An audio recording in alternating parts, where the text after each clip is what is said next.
அணைச்சில துட்டி ஏத்தி விடுங்க. ஆமா. அதை எப்படி இல்லாம ஏத்தலாம் நமக்கு வரும் தெரிய மாட்டாங்க. இதுக்குள்ள 10 ரூபாய் கார்டு வாங்கி சுரண்டி ஏத்துவோம். ஆமா, அது சுரண்டல் ராட்ரி மாதிரி ஒரு இருந்தது. இப்ப அதெல்லாம் கிடையாது. இப்ப கிடையாது. இப்ப நாகரிக காலம் என்னெல்லாமோ போயிட்டு இருக்கு. ஆமா. எங்க கொண்டு விட போதோ தெரியல. எங்க கொண்டு விட போறியோ போயிட்டே இருக்கு. ஒரு காலத்துல அதுக்கு நாள் நம்மளும் போக வேண்டியதுதான். ஆமா. அப்படிதானே? 5 வயசு பையன்கிட்ட பேச முடியல. பேச முடியாது. நான் சொல்லாங்க பாரு, விவரமே தெரியாது உங்களுக்கு. 90 வயசு மனுஷனை பார்த்து 5 வயசு பையன் பேசுறான். ஆமா. உங்களுக்கு விவரம் தெரியாது, பேசாம இருந்தியா? என்னையா தெரியும்? செல்ல வந்து முன்னால தெரியுமா? அந்த மாதிரி யூடியூப்ல என்ன தெரியுமா? ட்விட்டர்ல என்ன தெரியுமா? வாட்ஸ்அப்ல என்ன தெரியுமா? இன்ஸ்டாகிராம்ல என்ன தெரியுமா? இல்ல போதும். ஃபேஸ்புக்ல என்ன தெரியுமா? இதான் பேச்சு காக்கல. நீ ரொம்ப அமுக்குதான். இல்ல அப்படி சொல்லி சின்ன பையன் கேள்விகளை கேள்வியாக பெரியவங்க பதில் சொல்ல முடியுமா? அங்க கேளுல. யூடியூப்னா பரமசிவம் சேனல்னு கேளு. அங்க கேளுடா. சின்ன பையனுக்கு தெரியும், பெரியவங்களுக்கு தெரியாது. முன்னால நான் ஸ்டாண்ட் போட்டு உட்கார வச்சிருக்கல. ஆமா. அது யூடியூப் சேனல்ல அந்த ஐயா அப்படி வச்சிருக்காரு. இப்போ ஓடுறது எல்லா பக்கம் முன்னால லைவா பாத்துக்கலாம். ஆமா, நேரடி ஒளிபரப்பு ஓடிட்டு இருக்கு. ஆமா, கோயிலுக்காரங்க நினைக்கிறாங்க அப்படி பாத்துட்டே இருப்பாங்க. ஆவடையானூர்ல காளியம்மன் கோயில்ல திருவிழா நடக்குங்கிறத வீட்டுல வச்சே நம்ம இப்ப கோயில் கூடயே பாத்துக்கிடலாம். செல்ல பாத்துக்கலாம். எவ்வளவு விவரம் எல்லாம் வந்துட்டு பாத்தீங்களா? ஆமா. ஆமா, என் வீட்டுல எல்லாம் இந்த ஊரும் தெரியுமா? ஆமா, அங்கேயும் ஓடும்ல. என் வீட்டுக்காரி செல்லு வச்சிருக்காங்க, சொன்ன ஓடுமா? அதுதான் நெட் கார்டு போட்டு விடுறது. அப்படியா? என் வீட்டுக்காருக்கு செல்போன்ல பட்டன் செல்லு அது தெரியாதுல்ல. அது தெரியாது. அப்ப 10,000 ரூபாய் செல்லு வேணும். ஆமா. சரி, கடவுளேன்னு இருக்கட்டும், பேசாம இருக்கட்டும். அவளுக்கும் பேசாம பீடிக்கிட்ட வச்சுட்டு இருக்கட்டும். இதை பார்த்தாலும் பேசிக்கிட்டே இருப்போம். அவளை பத்தி நம்ம பேசுறது தெரிஞ்சிடக்கூடாது. இப்படி இருக்கதான் நல்லது. இப்படி இருக்கதான் நல்லது. அப்படி சில விஷயங்கள் வீட்டுக்காரிக்கு உண்மை தெரியக்கூடாது. வீட்டுக்காரி முட்டாளா இருக்க வரைக்கும் ஆம்பளை சுதந்திரமா லாந்திக்கிடலாம். இவ விவரம் தெரிஞ்சுட்டு சொன்னா மேம்பட்டு கம்பா இருக்க வேண்டியிருக்கும். அதனால கல்யாணம் முடிக்கும் போது பொருத்தம் பார்க்கமோ இல்லையோ அறிவு இருக்காலேன்னு பார்த்து கட்டணும். அறிவு கூண்டவங்களை கட்டணும்னா நம்ம அதுக்கு அடங்கி போனோம். அதான் மனிதன் சொன்ன மாதிரி, நமக்கு அறிவு கூடுதல் இருக்குன்னா அவன் நமக்கு அடிமை. அவளுக்கு அறிவு கூடுதல் இருக்குன்னா அவளுக்கு நம்ம அடிமை. இப்படிதான் ஓடிக்கிட்டு இருக்கு. இவ்விதமாக இருக்கின்ற போது இவ்விதமா இருக்கும் போது கைலாச வாசலிலே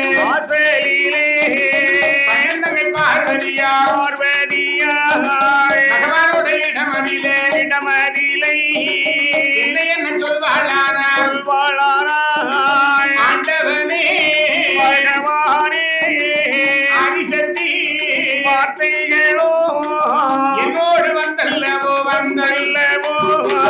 சுவாமியது பரத்தனுமே பழக்கனுமே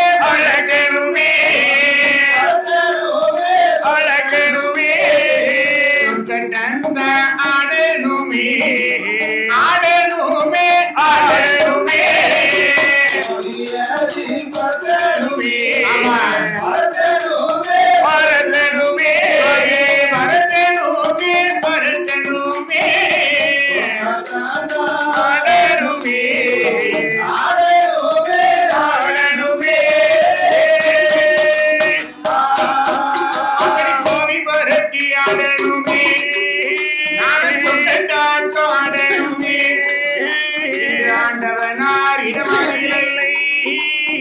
ஆதிசக்தியும் சொன்ன போது அந்த வார்த்தை காது கேட்டு ஆண்டவனார் ஏது சொல்வார் ஆண்டவனார் ஏது சொல்வார்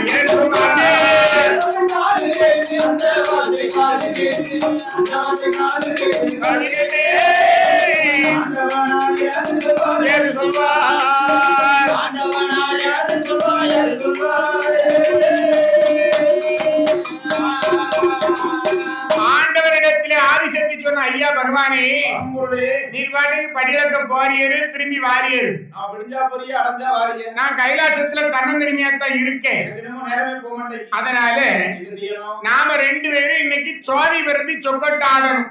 நானே சொல்லணும்னு ஆசைப்பட்டேன். சரி, நம்ம விளையாட்டு ரொம்ப நாள் ஆச்சு. என்ன விளையாட்டு? சோதி பருத்தி சொக்கட்டாண்டு. சரி, ரைட்டு. உமக்கு இந்த வரும் தெரியுமா? ஆமா, தெரியுமாமா. இங்க பாருங்க, என்ன ஒரு வீடான வீட்டுல கணவன் மனைவி ஒரு நாளைக்கு ஒரு 1/2 மணி நேரம் 1 மணி நேரம் குடும்ப விவரத்தை உட்கார்ந்து பேசணும். உட்கார்ந்து தனியா இருந்து பேசணும். இங்க பாருங்க, என்ன என்ன இன்னைக்கு வரவு இன்னைக்கு இவ்வளவு ரூபாய் நீங்க உழைச்சு கொண்டாந்துருக்கீங்க. ஆமா, உங்களுக்கு சம்பளம் 900 ரூபாய். 900 சம்பளம். 750 ரூபாய் தந்திருக்கீங்க, 250 ரூபாய் குறையுது. அது வேற விஷயம். ஆமா, அது கடைக்கு போயிட்டு வந்து சரியா போச்சு. அதை கண்டுக்கிடப்படாது. டெய்லி 150 ரூபாய் செலவழிக்கிற நான் கண்டுக்கிடல. சரி, நீ தந்திருக்க சம்பளத்துக்கு செலவு எவ்வளவு தெரியுமா? எவ்வளவு செலவு? பால்காரருக்கு 30 ரூபாய், 30 ரூபாய். காலையில 30, சாயந்தரம் 30, 60 ரூபாய். சரி, அடுத்தாப்புல சாப்பாட்டு செலவுக்கு ஒரு நாளைக்கு 200 ரூபாய் வந்துருது. 2 சின்னது இருக்க இடத்துல 12 வாங்கி கொடுக்க வேண்டியிருக்கு. 200 ரூபாய் வந்துருது. கடைக்கார முருகேசனுக்கு 600 ரூபாய் பாக்கி கொடுக்கணும். ஒயாம போன் அடிச்சு கேட்டுக்கிட்டு இருக்காரு. கேட்டுட்டே இருக்காரு. ஆக மொத்தத்துல நீ தந்தது 750, ஆமா, செலவு 1000 ரூபாய் செலவு இருக்கு பாத்துக்கோங்க 1000 ரூபாய் செலவழிஞ்சு போச்சு. அப்படின்னு கணவன் மனைவி 2 பேரும் குடும்பமா உட்கார்ந்து பேசினா ஆமா, அந்த குடும்பத்துல இருக்கக்கூடிய பிரச்சனை பெருசாகாது, அப்படியே முடிஞ்சிடும். ஒரு நாளைக்கு ஒரு வாட்டியாவது முகத்துக்கு நேரா நின்னு பேசணும். அப்படி பேசாத போது சண்டை வந்துருது. என்னத்துக்கு நம்ம கொஞ்சம் பொறுத்து பொறுமையா போயிட்டாங்க. முகத்தை பார்த்து பேச முடிஞ்சதை பேசிடுவோம் நாங்க. நான் ஒண்ணு சொல்லட்டுமா? ஒரு வீடான வீட்டுல அதிகம் பேசுறது ஆண்களா பெண்களா? இதுக்கு தீர்ப்பு நீங்களா சொல்லணும். பெண்கள் தானே எல்லாம் தெரிஞ்சுக்கணும். ஏய், என்ன நம்ம இருக்க ஊர்ல யாருக்கு எப்படி சொல்லி எப்படி தப்பிக்கணும்னு தெரிஞ்சு பேசிக்க. என்ன பெண்கள் தான் இருக்காங்க. இருக்கட்டும், அப்ப அவங்களும் சாதகமா பேசணும்ல. அதிகம் பேச ஆண்கள் தான். அப்படி சொல்லு. ஆமா, நாளைக்கு காலைல இட்லி வேணுமா? கண்டிப்பா மதியம் கடிச்சா போட்டு. அப்ப ஆண்கள் மேல பழிய போடுது. ஆமா, அதிகம் பேசுபவர்கள் ஆண்களே என்று சொல்லி தீர்ப்பு கூறி பொருடா இல்லையோ அதுக்குள்ள விடையெல்லாம் பெற முடியாது. இன்னும் விவரம் இருக்குல்ல. ஒரு வீடான வீட்டுல பேச்சு திறமை அதிகமா இருக்குதுன்னா இப்ப சொல்லட்டுமா? இப்ப நான் உண்மையான தீர்ப்பு சொல்லட்டுமா? சொல்லுங்க. அதிகம் பேசுறது பெண்கள் நீங்க நினைக்க அப்படித்தானே? ஆமா, காரணம் என்ன தெரியுமா? என்ன காரணம்? திறமை அதிக பேச்சு திறமை இருக்கிறதுனால பெண்கள் பேசுறாங்க. அதனால வீட்டையாளர் நாட்டையாளர். அதான் உண்மை. ஆமா, ஆண்களுக்கு பேச்சு திறமையே இல்ல. விவரம் தெரியல. நேரம் தழும்பாது ஐயா. எங்கப்பா எப்பப்பா இல்ல எப்படி சொன்னேன்? காலி குடமும் தழும்பாரு. ஆமா, இருக்கட்டும்.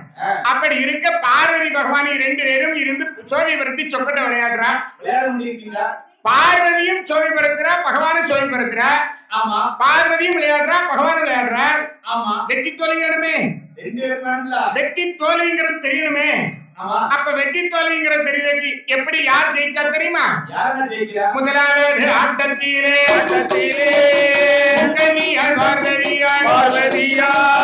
பார்வதியால் வெற்றி பெற்றாய், பகவான் தோல்வியுற்றார். இரண்டாவது ஆட்டத்திலே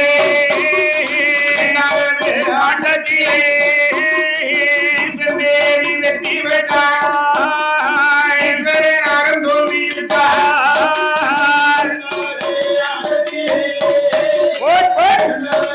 ஆட்டத்திலே வெற்றி பெற்றார்.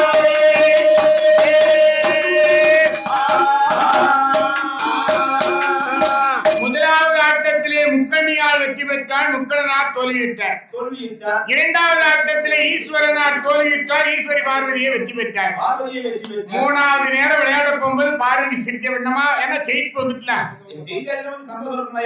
பொதுவாவே தாய்மார்கள் கலகலன்னு சிரிச்சுக்கிட்டு தான் ஜெயிச்சுட்டாங்கன்னா அவளை கையில பிடிக்க முடியாது. எங்க அப்பா அந்த அந்த ஒரு ஒரு உற்சாகத்தை பாத்தீங்கன்னா நான் நின்று இந்த காரியத்தை நடத்தினேன். எங்க அண்ணமாவா சின்னவளுக்கு கல்யாணம் முடிச்சு வச்சதுக்கு முன்ன இருந்தது யாரு? நான் இல்லைன்னா நடக்குமோ? நான் இல்லைன்னா ஒரு காரியமும் நடக்காது. சடப்படான்னு இந்த பட்டாசு வெடி மாதிரி அங்கேயும் சத்தக்காடு போட்டு அலைஞ்சோன்னு எல்லாம் நான் தானே சொல்லுது.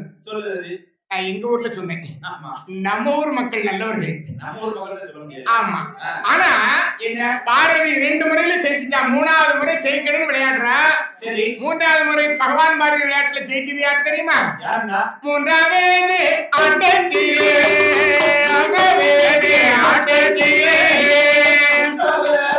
ஆட்டத்திலே நீ மறவிய வெற்றி பெற்றாய், வெற்றி பெற்றாய்.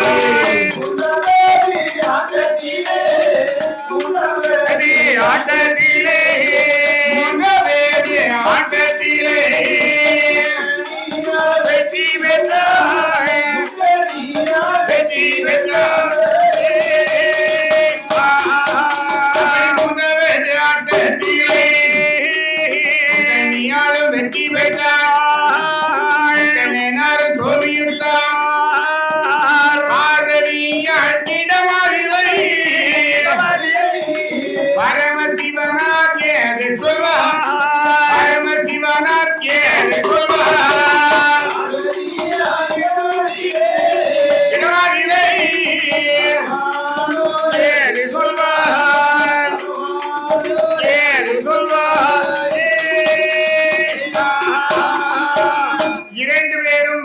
பகவான் விளையாடி கொண்டிருக்கின்ற போது 3 முறை விளையாட்டிலே ஆமா 3வது விளையாட்டு. சரி இந்த 3வது விளையாட்டு விளையாடுகின்ற போது பார்வதியே வெற்றி பெற்றார். பகவான் தோல்வியிட்டார். தோல்வி தள்ளினார். அட்டேங்கப்பா, பார்வதிக்கு சந்தோஷம் தாங்க முடியல. கையை தட்டி கலகலன்னு சிரிச்சார். அளவுகளந்த சந்தோஷம். ஆமா. அப்ப பகவான் பார்த்தார். இல்லையா? அவர் உண்மை சொல்லல. ஆமா. அவருக்கும் சிரித்த வண்ணமா சொன்னாரு, பார்வதி இது என்ன? ஒரு வீட்டுல நீ ஜெயிச்சான்னு நான் ஜெயிச்சான்னு. தோத்து போயிட்டீர. அது இருக்கட்டும் பார்வதி அப்படின்னு சரி பகவான் சிரித்த முகத்தோடு விட்டு கொடுத்தார். ஆமா. உண்மை நிலவரம் என்ன தெரியுமா? என்னையா? பகவான் தோத்தா போனாரு. அவர் தோக்கு போறா முதல்ல. காளிமைக்கு தான் படிச்சுட்டு இருக்கு. அதாவது ஆமா பகவான் தோத்து போனார்னு சொல்றமே, சரி அவர் தோத்தா போனாரு. அவர் தோப்பாரா? பகவான் விட்டு கொடுத்து விளையாண்டார். ஆமா. பார்வதி வெற்றி பெற்றார். வெற்றி பெற்றா. அப்ப பார்வதி கைத்தட்டி கலகலகலகலன்னு சிரிச்சார். ஆமா. அப்ப சிரிச்சுக்கிட்டு இருக்கும்போது பார்வதி சொன்ன, இல்லையா? ஐயா பகவானே, பரம்பொருளே, நான் ஒரு வார்த்தை கேட்பேன், நீங்க பதில் சொல்லணும். சொல்லுமா. என்ன தெரியுமா? என்ன? இந்த உலகத்துல என்ன மாதிரி யாராவது ஜெயிக்க முடியுமா? விளையாட்டுல பரமபதம் விளையாட்டுல ஜெயிக்க முடியுமா? உலகத்துல இந்த விளையாட்டுல தெளிவா விளையாண்டு உலகத்துல வேற யாருமே கிடையாது பார்வதி. அப்படித்தான் சொல்லணும். ஆமா. இந்த பரமபதம்னா என்னன்னா, இந்த பாம்பு ஏணி விளையாட்டு. அதான் பரமபதம். அந்த பரமபதத்துல நான் தான் ஜெயிச்சேன். இன்னொரு கேள்வி கேட்கட்டுமா? சொல்லுமா. இந்த உலகத்துல ஆமா. என்னை விட அழகான பெண்களை நீர் பார்த்ததுண்டா? ஓ, என்ன வரும்? சிரிக்காம பதில் சொல்லுங்க. பாரு, உனக்கு இந்த சந்தேகம் முதல்ல வரலாமா? அப்படித்தான் வரும். சந்தேகங்கிறது எப்படி வேணாலும் வரும். நடு சாமத்துல எந்திரிச்சு தலையை சொரிஞ்சிட்டு இருக்கும்போது எழுப்பி சந்தேகம் கேட்பாங்க. பாருங்க, என்ன? எங்க அண்ணன் மகளுக்கு கல்யாணத்துக்கு மோதிரம் செஞ்சு வச்சிருக்கலாம்னு அப்ப சந்தேகம் வரும். அப்பதான் வரும். எப்ப வேணாலும் வரும். நீ பதில் சொல்லுங்க. பாரு, நான் கேட்க கழிவு பதில் சொல்லும். பார்வதி, என்ன? இந்த உலகத்திலே சரி, சரி 14 உலகத்திலேயும் சரி, சரி, உன்னை விட அழகா பொண்ணு அந்த உலகத்துல பார்த்ததே இல்லம்மா அப்படின்னு பகவான் சொல்லியிருந்தார். ஆமா. இந்த கதை காளியம்மா கதை தான். கலதாஜி. இப்ப வெளியில நம்ம சுரேஷ் என்னாச்சு கேட்டுட்டு இருக்கோம்ல, ஆமா. சொல்லி விட்டுருக்காங்க. அது இந்த பகவான் பார்வதியை சொன்னாதான் காளியம்மா உள்ள வர முடியும். ஆமா. அப்படி சரி பகவான் சொல்கின்றாரு, பார்வதி, என்ன? உன்னை விட அழகு பெண்கள் இந்த உலகத்துல யாருமே கிடையாது. யாருமே கிடையாது. பார்வதி அழகு போல இந்த பாருலகத்தில் யாரும் இல்லை. ஈஸ்வரி அழகை போல ஈர்வரில் யாரும் இல்லை. ஈயா சக்தி அழகு போல இந்த உலகத்துல யாரும் இல்லை. ஆதிசக்தி அழகை போல அகிலத்திலே யாரும் இல்லை அப்படின்னு பார்வதியை பகவான் ரொம்ப உயர்வா பேசினார். ஆமா. ஒரு வீட்டுல தாய்மார்களை ரொம்ப உயர்வா பேசிட்டா சரி நமக்கு சாப்பாட்டுல கொஞ்சம் மனம் இருக்கும். ஆமா, கொஞ்சம் நல்லா இருக்கும் சாப்பாடு. அவ்வளவுதான். அப்படின்னா பிறகு உப்பு உரப்பு அதிகமாயிரும், ஆமா. சாப்பிட முடியாம ஆயிரும். ஆமா. அப்போ சரி இந்த பார்வதி பெருமையை சொல்லுகின்ற போது பார்வதிக்கு சந்தோஷம் தாங்க முடியல. அது சந்தோஷம். பகவான் வழியிற்கு சென்றார். ஆமா. பார்வதி தன்னந்தனிமையாக இருந்து கை தட்டி கலகலன்னு சிரித்தார். கலகலன்னு சிரித்து கொண்டிருக்கிறார். அப்படி கலகலன்னு சிரித்துக் கொண்டிருக்கின்ற போது மாலை நல்ல கருக்காலிலை, மாலை நல்ல கருக்காலிலை, இருட்டு நேரத்திலே யாருக்கு வருவா தெரியுமா? யார் அண்ணா? திரிலோகச்சஞ்சாரி நாரத மகரிஷி வருகின்றார். சம்போ மகாதேவா என்று சொல்லிக் கொண்டு வருகிறார். நாரத மகரிஷி வருகின்றார். ஆமாம் அண்ணா. இந்த நாரதரை பார்த்த உடனே பார்வதி மீண்டும் சிரித்த வண்ணமா இருக்கிறார். ஆமாம் ஐயா. கலகப்பிரியர் கலைவாணி மைந்தன் நாரதனுக்கு வேலை என்ன தெரியுமா? என்ன வேலை அண்ணா? உண்மையை சொல்லுதல்தான் அவருடைய வேலை. ஆமாம் ஐயா. எல்லாரும் சொல்லுவாங்க கோலம் முட்டி விடுவாரு, சண்டை முட்டி விடுவாரு. ஆமா ஆமா. அப்படிலாம் கிடையாது. கிடையாது. நான் சொல்றது எப்படி தெரியுமா? என்னன்னா, ஒரு வீட்டுல போய் உண்மையை சொன்னா சண்டை வரும். கண்டிப்பா சண்டை வரும். உங்க வீட்டுக்காரர் இந்த மாதிரி நான் ரோட்ல கண்டேன் அப்படின்னு உண்மையை தான் சொல்லுவோம். ஆமா. அது அங்க சண்டை வந்துடும். காரணம் அவர் அங்கே ஏதாவது போய் சொல்லி வச்சிருப்பாரு. அன்னைக்கு என் வீட்டுக்காரிட்ட நீதாமா அழகு, நீதான் அழகு, நம்ம ஊர்ல நீதான் அழகு, ஆனா உன்னோட உன் தங்கச்சி கொஞ்சம் அழகுன்னு சொன்ன சண்டைக்கு வந்துரும்ல. அது மாதிரி சரி. அப்ப திரிலோகச்சஞ்சாரி நாரத மகரிஷியானது ஆமா என்ன பார்வதி பார்த்து சொன்னாரு, அம்மா பாட்டியம்மா, எம்மா பாட்டியம்மா, இப்படி கலகலன்னு சிரிச்சுட்டு இருக்கீங்களே, என்ன விவரம்? என்ன காரணம்? ஒரு நாள் இல்லாத திருநாளா சிரிக்கீங்களே, என்னம்மா விவரம் அப்படின்னா? சரி, அப்ப இந்த பார்வதி சொல்லு, எதுக்கு வாட்டி சிரிக்கீங்க? தாத்தாட்டே இந்த உலகத்திலே அழகு கூடது யாருன்னு நான் கேட்டேன். நான் ஒரு வார்த்தை கேட்டேன். அதுக்கு சிவபெருமான் உங்க தாத்தா என்ன சொன்னாங்க? என்ன விட அழகு பெண்கள் இந்த உலகத்துல யாரும் கிடையாதுன்னு சொல்லிட்டாரு. சரி, அதை நினைச்சே நான் சிரிச்சேன் அப்படின்னு. அப்படி என்று பார்வதியானவள் சொல்ல அப்ப நாரத மகரிஷி பார்த்தார் நாரத என் மகாமுனி. பாட்டி பாட்டி ஐயோ ஐயா, உங்களை விட அழகு பெண்கள் உலகத்துல யாரும் இல்ல நீங்க நினைக்க அப்படித்தானே? ஆமா ஆமா சுவாமா, அது தப்பு. என்ன என்ன உங்களை விட அழகு பெண்கள் இந்த உலகத்துல என்ன என்னப்பா 8 பேர் இருக்கிறார். எங்க எங்க இருக்கிறார்களப்பா? நாகலோகப்பட்டினத்திலே ஆமையா, காளியம்மான்னு ஒரு அம்மா இருக்கா. ஏ அப்பா, இப்ப வந்துட்டால காளியம்மா வந்தாச்சுல்ல. நாகலோகப்பட்டினத்திலே காளியம்மா இருக்கிறா, ஆமா ஆமண்ணே, முண்டாரியம்மா இருக்கா, பெரிய முத்தாரம்மா இருக்கிறா. ஆமையா, இந்த அஷ்டகாளி 8 பேரும் நாகலோகப்பட்டினத்துல உங்களை விட பல மடங்கு அழகு. ஏ அப்பா, இத சொன்ன உடனே சரி நாரத மகரிஷி பார்த்தாராக. ஆஹா, நம்ம சொல்லிட்டோம். ஆமா ஆமா, இதுக்கு மேல அவங்க வீட்டுல என்ன நடக்கும் தெரியல. ஆமா, பாட்டியம்மா நான் போயிட்டு வரேன்னு நடைய கட்டிட்டாரு நாரத மகரிஷி. சரி. இந்த பார்வதி பார்த்தா என்ன என்னன்னா நம்ம வீட்டுக்காரர் அப்ப நம்மகிட்ட போய் சொல்லிட்டாரு, இப்படி ஒரு பொய்ய சொல்லிட்டாரு. இந்த உலகத்துல நம்மளை விட அழகு என்ன விட அழகு யாரும் இல்லைன்னு போய் சொல்லிட்டாரு. ஆமா ஆமையா, ஆனா உண்மையிலே 8 பேர் இருந்திருக்காவுல. ஆமா ஆமா, காளியம்மா, முப்படாதி, பெரிய முத்தாரம்மா சரி அப்படின்னு 8 பேர் இருக்கிறாளே. ஆமா ஆமையா, இன்னைக்கு இந்த மனுஷன் வரட்டும், 2ல 1 இன்னைக்கு பார்க்கணும் உண்டு இல்லன்னு இன்னைக்கு கேட்கிறோம் அப்படின்னு கோபத்தோடு சரி.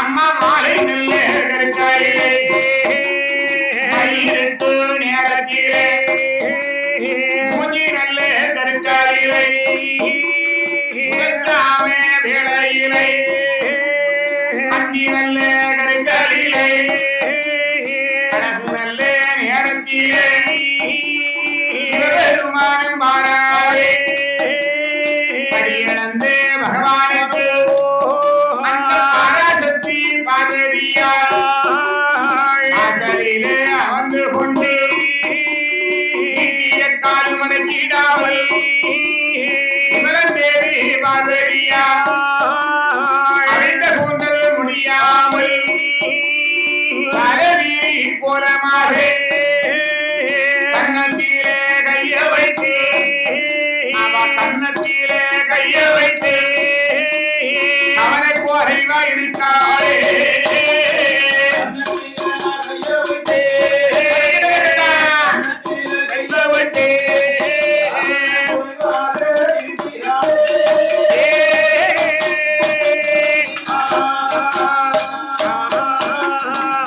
ஆதிசக்தி பார்வதி இந்த நாரதர் சொன்னோடனே அவருக்கு கோபம்.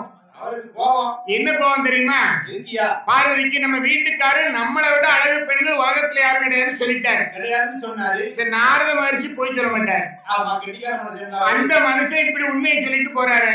ஆமா, அப்ப இன்னைக்கு அவர் வரட்டும், 2ல 1 கேட்போம்னு சொல்லி வாசல்ல ஆமா, நடு வாசல்ல குறுக்க காலை நீட்டி உட்கார்ந்து இருக்கா. தலைவிரி கோலமா பார்வதி இருக்கா. தலைவி கோலமா இருக்கிறா. ஒரு பெண்ணா பிறந்தவா வீடான வீட்டுல தலையை விரிச்சு போட்டுட்டு இருக்கக்கூடாது. ஆமா, தலையை வச்சு போட்டு வாசல்ல காலிட்டு இருக்க கூடாது. அது பொல்லாத அவசகுணம். ஆமா, அந்த காலத்துல தலையை அள்ளி முடிச்சு கூட கொண்டு போட்டு வச்சிருப்பாங்க.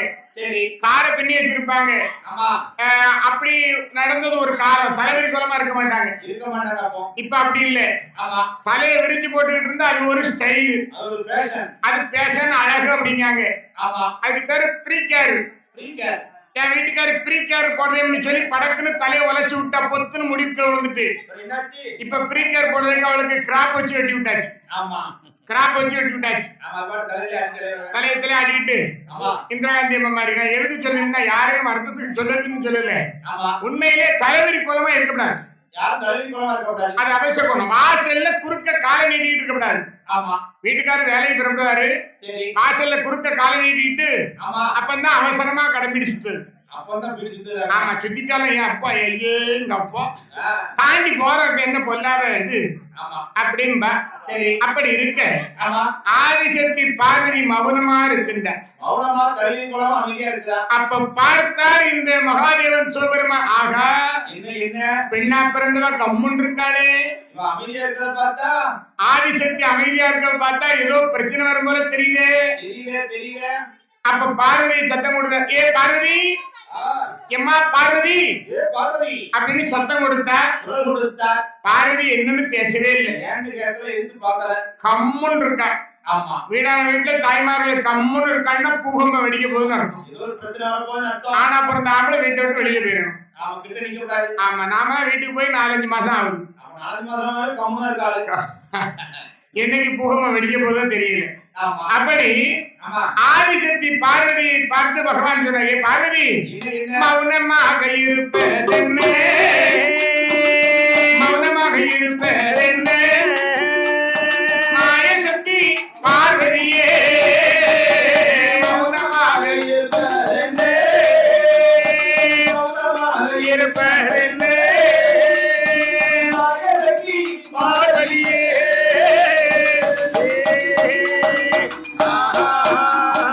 அமைதியாக இருப்பதென்ன, அமைதியாக இருப்பதென்ன,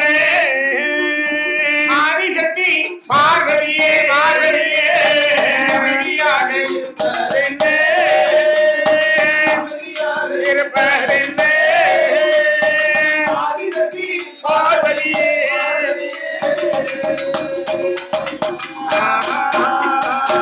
ஆதிசக்தி பார்வதியா அடியாக இருப்பாளே, கோபத்துடனே அது சொல்வாள், கண்ணன் தங்கை பார்வதியானவள் ஆமாமண்ணே அமைதியாக இருந்தவள் ஆதிசக்தி பார்வதி கோபத்தோடு. சரி இங்க பாருங்க, இங்க பாருங்க, என்ன உங்கள்கிட்ட நான் ஒரு சின்ன விவரம் கேள்வி கேட்டேன் பாரு. என்ன பார்வதி கேள்வி? காலையில உங்கள்கிட்ட நான் என்ன கேட்டேன்? காலையில சாப்பிடலான்னு கேட்டேன். சரி, வேற என்ன கேட்டேன்? இந்தாங்க சுவாமி அரிசின்னு சொன்னேன். சரி, வேற ஆமா பார்வதி என்ன? ஒண்ணு கேட்டேன், இப்பதான் ஞாபகம் வருது. Come on come on come on. என்னோட அழகான பெண்களை பார்த்தது உண்டான ஒரு கேள்வி கேட்டேன். கேட்டோம்ல, கேட்டேன். நீங்க என்ன பதில் என்கிட்ட சொன்னீங்க? நான் என்ன சொல்லுவேன் தெரியாதா? சொல்லுமையாயோ? உன்னோட அழகான பெண்ணை உலகத்தை பார்த்ததுன்னு சொன்னேன். சொன்னீர்ல? ஆமா உண்மையாக, உண்மையாக, நிச்சயமாக, நிச்சயமாக, உறுதியாக, உறுதியாக, இறுதியாக. இறுதியாக. இங்க பாரு, நீ சொன்னது பொய். நான் சொன்னது பொய். யார் சொன்னா அப்படி பொய்ன்னு? அழைக்கலாம் பேசக்கூடாது. கோவம் வந்துன்னா அப்புறம் அங்க ஒண்ணுமே இருக்க முடியாது. எனக்கு வந்துடாதது பொய்ங்க. என்னது சூலாயத்தை எடுத்து நான் குத்தி இங்க பாரு, நீர் என்கிட்ட சொன்னது பொய். பார்வதி என்ன? உன்னோட அழகான பெண் உலகத்தை நான் சொல்றேன். சரி, நீ அது பொய்ன்னு சொல்லி எப்படிமா? நாகலோக பட்டணத்துல அஷ்ட காளி 8 பேர் காளியமான ஒரு அம்மா இருக்காளா இல்லையா? ஆமா இருக்கா. இதோட சொன்னது யாரு? அப்படி எனக்கு விவரம் தெரியும் பாரு. என்ன? நான் தெள்ள தெரிய தீர கடைஞ்சவா. ஆமா தண்ணிக்குள்ள தடம் பார்த்து நான் நடந்துருவேன். தடை யார் தடம்னு கண்டுபிடிச்சிருவேன். அவ்வளவு கெட்டியாரு நீ. என் விவரம் தெரிஞ்சவா, எல்லா விவரமும் எனக்கு தெரியும். வாட தப்பிக்க முடியாது. ஆமா, ஆனா இந்த விவரத்தை எனக்கு சொன்னது யாரு தெரியுமா? யாரு? நாரத மகர்ஷியானவர் என்கிட்ட சொன்னார். அதனாலதான் தெரியும். அதனாலதான் இங்க தெரியும். பாரு, என்ன? நாரத மகர்ஷி தர்ம புண்ணியால அந்த மனுஷன் என்கிட்ட உள்ளதை சொல்லிட்டு போறாரு. அவர் தர்ம புண்ணியம் ஆயிட்டாரு. நீர் என்கிட்ட போய் சொல்லிட்டீரு. பார்வதி என்ன? நான் பொய்யெல்லாம் சொல்லலாமா? இங்க பாரு, காளியம்மா நாகலோகத்துல இருக்க காளியம்மா அழகுதான். சரி, ஆனா நீயும் அழகுதான். இங்க பாரு, இதுக்கு மேல என்ன பார்வதி ஏட்டி ஓட்டிலாம் பேச்ச வச்சுக்கிட்டு கூடாது. என்னம்மா? உம்ம பேச்சு எனக்கு பிடிக்கல. உம்ம பழக்க வழக்கம் சரியா எனக்கு தெரியல. ஏம்மா இப்படி பேசுற நீ? அப்படிதான் பேசுவேன். ஏற்கனவே நீர் நான் இருக்கும்போதே கழுவுத்தி எனக்கா இருக்கும்போதே இன்னொன்னு கட்டி தள்ளி வச்சிருக்கீங்க. கழுதனமா இருக்கு பக்கத்துல இல்ல. அப்படி இல்ல, இன்னொருத்திய கட்டும் போது ஆமா இந்த மாதிரி என்கிட்ட போய் சொல்லலாமா? பார்வதி என்னங்க பாரு, என் பேரை சொல்லாதீங்க. அப்படி இல்லையோ? ஆமா, ஏட்டி அப்படி சொல்லும் சொல்லும். 8 பேர் நாகலோகத்துல உன்னோட அழகாக இருக்காங்க பார்வதி. சரி, அது நாரத சொன்னது உண்மைதான். சரி, நான் ஏன் திரும்பி ஒண்ணு பொய் சொன்னேன்? சொல்ல. எதுக்கு மறைச்சியரு? வேற ஒண்ணு இல்ல. சொல்ல. நான் உண்மையை 8 பேர் அழகா இருக்காங்கன்னு சொல்லி சொன்னா சரி, உன் மனசு கஷ்டப்படுமேன்னுதான் உன்கிட்ட பொய் உண்மை மறைச்சிட்டேன். இருக்கட்டும் ஒரு பக்கத்துல. நான் பொய் சொல்லல. சரி, நீர் என்னத்தையும் சொல்லி தொலைச்சிட்டு போறோம். நான் பொய் சொல்லல. சரி, உண்மையை மறைச்சிட்டேன். உண்மையை மறைச்சியரு. ஆமா அப்படிங்க கலாங்கல திருடனன்னு சொன்ன மாதிரி இருக்கு. ஆமா. இங்க பாரு, என்ன? இதெல்லாம் சொல்லக்கூடாது. சரி, அந்த 8 பெண்களை நான் உடனடியாக பார்க்கணும். 8 பெண்களையும் பார்க்கணும். ஆமா, நீ சொன்ன உடனே அழைச்சிட்டு வரணும்னு தோணுது. சரி. ஆனா அந்த 8 பேரை அழைச்சிட்டு வரணும் என்னால முடியாது பார்வதி. என்ன? என்னால முடியாது. ஏன் அப்படி சொல்லியரு? அது வந்து நாகலோக பட்டணம். சரி, சர்ப்பங்கள் அரவன் பாம்புகள் நிறைந்த இடம். பாம்பு நிறைந்த இடம். ஆமா, அங்க நான் போனேன்னு சொன்னா சரி, என்ன பாம்பு என்ன தீண்டிருமா? கழுத்துல பாம்பு போட்டிருக்கீங்களா? இது வந்து குட்டியா இருக்குமே, நான் வளர்த்த பாம்பு. அப்படிலாம் சொல்லக்கூடாது. அது முடியாது. இப்ப நாகரோகப்பட்டதுக்கு உங்களால போக முடியாது. என்னால போக முடியாது. உங்க அண்ணன் சொல்லு. எங்க அண்ணன் யாரு? உங்க அண்ணன் தான் கோபால கண்ணன். கோபால கண்ணன். அவர்கிட்ட போய் நீ சொன்னேன்னு சொன்னா சரி, உன் பிரச்சனைக்கு ஒரு வழி கிடைக்கும். எங்க அண்ணனை கூப்பிடணுமா? அந்த 8 பேரையும் பார்க்கறதுக்கு ஒரு வாய்ப்பு கிடைக்கும். எங்க அண்ணன் கோபாலக்கண்ணனை அழைச்சி ஆமா காளியம்மா இஷ்டகாளி 8 பேரை கூட்டிட்டு வர சொல்லணும். ஆமா பார்வதி. அவ்வளவுதானே. ஆமா. எங்க அண்ணன்கிட்ட நான் பேசிக்கிட்டு நீர் போறீங்க சரி பார்வதி. அப்படின்னு சொல்லி திரும்ப வருவ. பகவான் பார்த்தார். ஆமா. இப்பதான் தப்பிச்சா அப்படின்னு ஓடியே விட்டேன். அவர் போயிட்டாரு. ஏன்னா வீட்டுல ஏதாவது சாக்கு போக்கு சொல்லி ஆம்பளை வெளியில கிளம்புறதுக்கு ஏதாவது சாக்கு போக்கு சொல்லித்தான் ஆவாங்க. ஏதாவது விஷயம் வேணுமா ஐயா? அப்ப இந்த பார்வதி கிட்ட சொன்னாங்க, பாரு பார்வதி, என்ன? நான் போயிட்டு வரேன்னு சொல்லி போயிட்டார். ஆமா. பார்வதி தன்னுடைய அண்ணனை அழைக்கின்றார். கோபால கண்ணனை அழைக்கிறார். கண்ணா கண்ணா கண்ணா.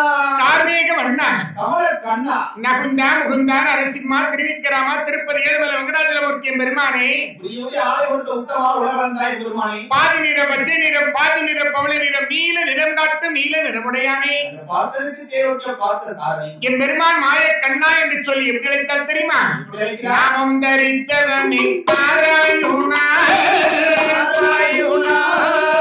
நாமம் தரித்தவனே நாராயணா நாராயணா. நவநீத கோபாலனே நாராயணா நவநீத கோபாலனே நாராயணா தரித்தவரே நாராயணா.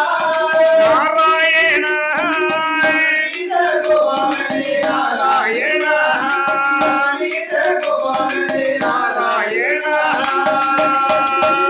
அண்ணா பார்க்கடலி பார்க்கடலி பார்க்கடலி செய்ய செய்யும் நாராயணா நாராயணா. பச்சை மாலை வாரும் அண்ணா நாராயணா பச்சை மாலை வாரும் ஐயா நாராயணா நாராயணா. அண்ணா நாராயணா மாலை வாருமையா. நாராயணா மாலை வாருமையா. நாராயணா அண்ணா அரைக்கடலில செய்ய செய்யும் நாராயணா நாராயணா. அலைக்கடலில் செய்ய செய்யும் நாராயணா நாராயணா. அச்சுதனி வாரும் அண்ணா நாராயணா எம்பெருமன் கோபாலனே தங்கை சத்தம் காது கேட்டு இந்த தங்கை சத்தத்தை காது கேட்டு தாமோதர வாரும் அண்ணா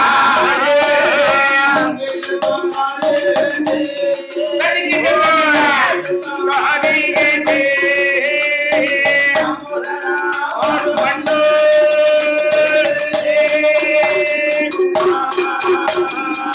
எம்பெருமான் கோபால கண்ணனை பார்வதி அழைக்கின்றார். பார்வதி அழைக்கிறார். கண்ணா கோபால கண்ணா கூட பிறக்கலையா கூட்டுப்பால் உன்னலையா ஒற்றுமையா பிறக்கலையா ஓரிலையில் உன்னதையா. இந்த தங்கை சத்தம் காதில் கேட்டு தாமோதரா வருமண்ணா வர வேண்டும் அண்ணா. அலைகடலிலே சகினம் செய்யும் அச்சுதனே வருமண்ணா வாரும் அண்ணா. குண்டெடுத்து குடைபிடித்த கோபாலா கோபாலா. கண்டுகொண்டு கனியறிந்த கார்மேக வண்ணா கார்மேக வண்ணா. கமல கண்ணா அண்ணா. அப்படின்னு பார்வதி அழைக்கின்றார். கூட பிறந்த அண்ணன் அழைக்கிறார். அக்கா தங்கச்சி அண்ணன் தம்பியை நினைக்கும் போது அங்க தும்மல் விழுந்துரும். அச்சம்மான்ருவா. ஆமா. அப்படித்தானே? ஆமா. சிலருக்கு எத்தனை தும்மல் வந்தாலும் கண்டுடவே மாட்டான். அச்சமாக வார்த்தை வராது அதிபதி. ஆமா, தும்மல் வரும்போது நினைச்சுடுவான் அக்கா தங்கச்சி நினைக்கா போகப்படாது, போனா 5000 ரூபாய் செலவு வரும் சில வந்து கோபடாது. அப்படின்னு தும்மல் வந்தா கண்டுக்கிட்டே கிடையாது. ஆமா. அப்படித்தானே? ஆமா. முன்னையாவது லெட்டர் மூலமா எனக்காவது ஒரு நல்லா இருக்கியமா சௌக்கியமான போன் அடிப்பாங்க, இது போட்டு விடுவாங்க லெட்டரு. போட்டு விடுவாங்க. இப்ப போன் அடிச்சா பிளாக்ல வச்சிருவான். ஆமா. ஏன்னா அக்கா தங்கச்சி போன் அடிக்குது, செலவுக்காகத்தான் போன் அடிப்பான். தெரியுங்களா ஐயா அவருக்கு வரும்? நான் எங்க ஊர்ல சொன்னேன், ஆமா. நம்ம ஊர்ல ஆவடையானூர் மக்கள் நல்லவர்கள், ஆமா, சிறந்தவர்கள். வல்லவர்கள். காலையில டிபன் வேணுமா சொல்லி சொல்லி சொல்லல சொல்லல. இறந்தவர்கள் வல்லவர்கள். அப்படி கோபால கண்ணனை பார்வதி அழைக்கின்றாள். ஆமோ. அப்படி கோபால கண்ணன் என்ன பண்றார் தெரியுமா? சரியா? சயனம் செய்கின்ற இந்த எம்பெருமான் சயன பெருமாள் தன் எழுந்தார். ஆமா. தங்கை அழைக்கிறாளே, பாம்பனை அடைகிறது. பாம்பனை அசைகிறது, பஞ்சுமத்தை அசைகிறது, அலை ஊஞ்சலாக ஆடுகிறது. அப்ப என்ன காரணமாக இருக்கும்? தங்கச்சிக்கு ஏதோ பிரச்சனை தங்கை தான் அழைக்கிறார் அப்படின்னு சொல்லி, சரி, தங்கச்சி அழைக்காம சொன்னா வெறுங்கையோட போட்டாரு. கோபடாது. கொஞ்சம் ஒரு கிலோ கொய்யாப்பழமா இருக்கணும். ஒரு வீட்டுல ஆமா. தங்கச்சி வீட்டுக்கு போறோம், விருந்துக்கு போறோம்னு வச்சுக்கோங்க, சரி, வெறுங்கையோட போகக்கூடாது. வெறுக்கையோட கோபடாது. ஏதாவது பண்டம் வாங்கிட்டு போன ரெண்டு சின்னது இருக்கும்ல, அவன் 2 காலுக்கு 2 உருளைக்கிழங்கு. இதுல ஒரு சின்ன எடுத்துக்காட்டு என்ன தெரியுமா? இல்லையா? இதுல உண்மை என்ன, நீ சொன்னது தப்பு இல்ல, ஆமா. உண்மை என்ன தெரியுமா? ஏங்க? அந்த காலத்துல நம்ம இந்துக்கள் சாஸ்திரப்படி பெரியவங்க எல்லாம் சொன்னது, என்ன சரியா? பச்சை காய்கறிகளை சாப்பிட்டா உடம்பு ஆரோக்கியம்னு சொன்னாங்க. ஆரோக்கியமா இருக்குன்னு சொன்னாங்க. அது இப்ப உள்ள காலத்துல நவரே கரிசில சாப்பிடல. ஆமா. சாப்பிடாம இப்ப எப்படி ஆயிட்டு தெரியுமா? எப்படி? அந்த காய்கறிய ஆமா. இப்ப எண்ணெயில போட்டு பொரிச்சு உருளைக்கிழங்கு பொரியல ஒரு சாப்பாடு பண்டமா ஆயிடுச்சு. இப்ப வந்து வேற மாத்தி எழுதுறோம். சிகப்பு காய்கறி தின்னா நல்லது. என்ன பச்சே பாத்து. நல்ல வேளை ஆளு யார் மேலயும் விழல. என்னது நீங்க எடுத்து பிள்ளை மேல படல. நல்ல வேளை. கயிறு நல்ல கயிறை பார்த்து கட்டுங்க. அடுத்தால உள்ளதையும் செக் பண்ணுங்க.